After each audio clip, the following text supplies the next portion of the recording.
Olá, meus irmãos, a paz do Senhor, bem-vindos ao Daily Devotions, o devocional diário da nossa AD Gravataí, com o pastor Paulo Pereira, a nossa igreja, a nossa família.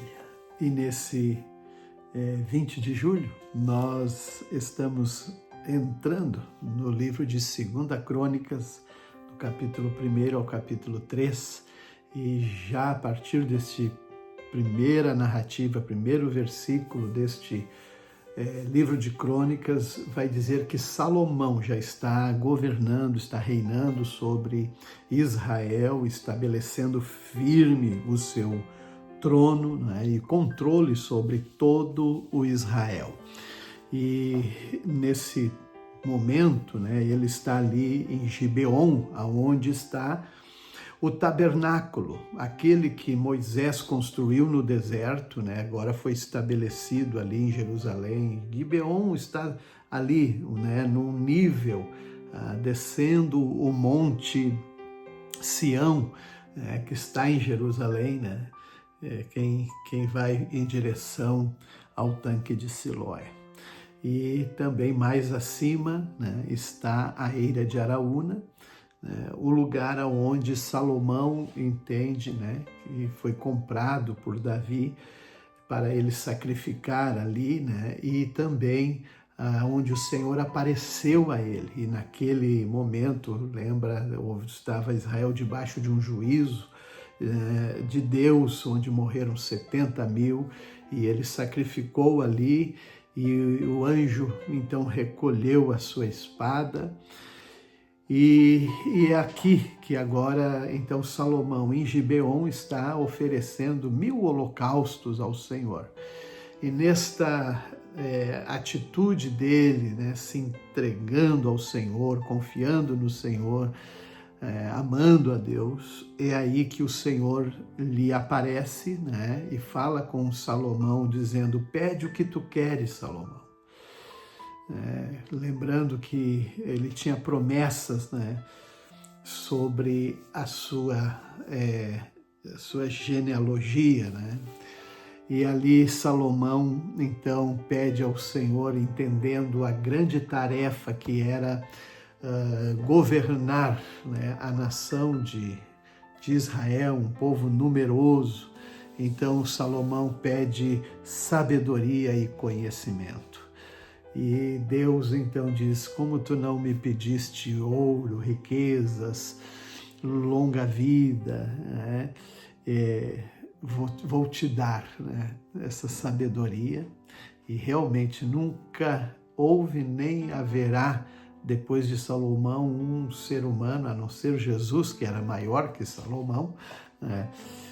Tanta sabedoria, né, e capacidade. Mas o Senhor ainda disse: mas eu vou te dar riquezas também, e domínios e fama, como nenhum outro rei teve.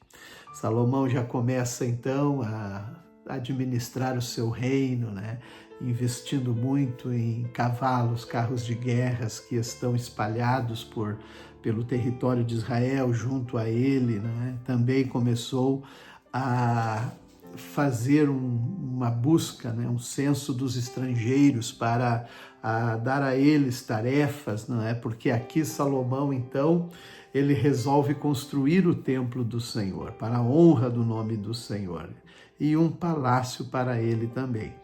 E aí é que ele, então, começa a procurar ver as capacidades de mão de obra para um projeto tão grande. Salomão escreve para o rei Hirão, né, de Tiro, pedindo para ele, como ele já havia sido também benevolente, né, abençoado seu pai Davi, que construiu o seu palácio, né, com os cedros do Líbano. Agora o rei Hirão também, né, o Salomão se aproxima para pedir os cedros, os sândalos, a acácia, aquelas madeiras, porque o Líbano é muito famoso sobre, né, o cedro, né? Inclusive é o símbolo da bandeira do Líbano, é o cedro do Líbano, né?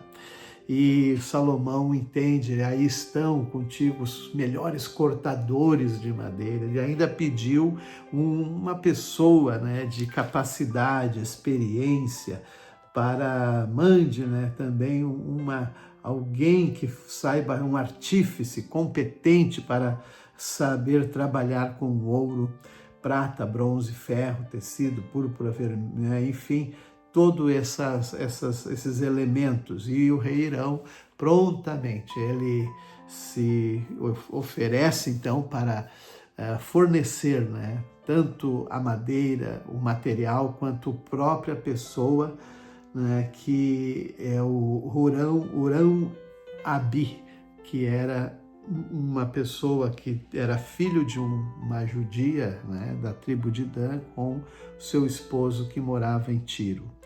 E esse homem, então, ele vai ser aquele que vai, né, estar ali à frente dos artesãos e todos para a construção do templo. Todo esse movimento, né, realmente estabelece o quanto foi importante o reinado de Salomão, né? E aí Salomão começou a construir o templo no Monte Moriá. Olha só, o Senhor, né, deu a ele essa direção no Monte Moriá, onde o Senhor já havia aparecido a Davi. Mas lembras do Monte Moriá, aquele que Abraão levou Isaque para o sacrifício. Tinha algo muito especial de Deus naquele lugar, não é?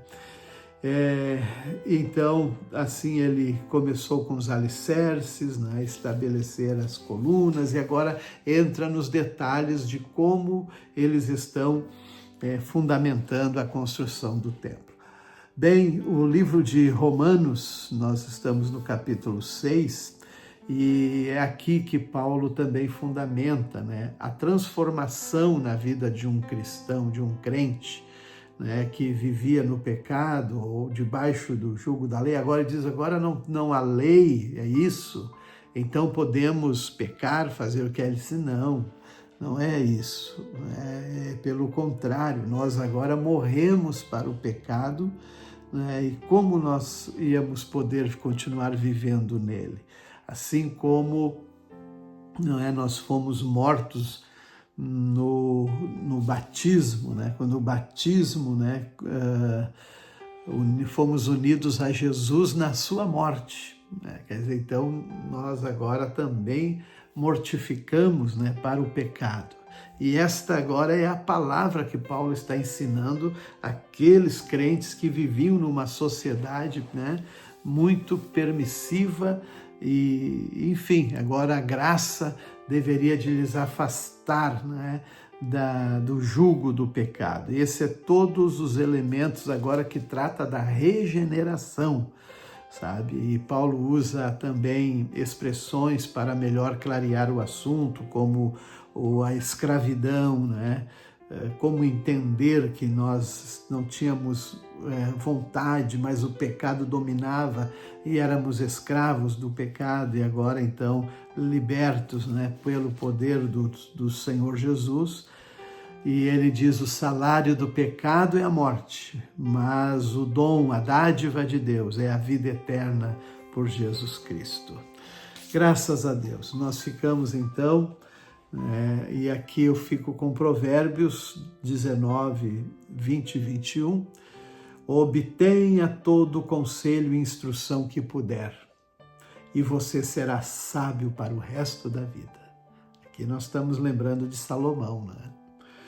É da natureza humana fazer planos, mas o propósito do Senhor prevalecerá. Que Deus nos abençoe.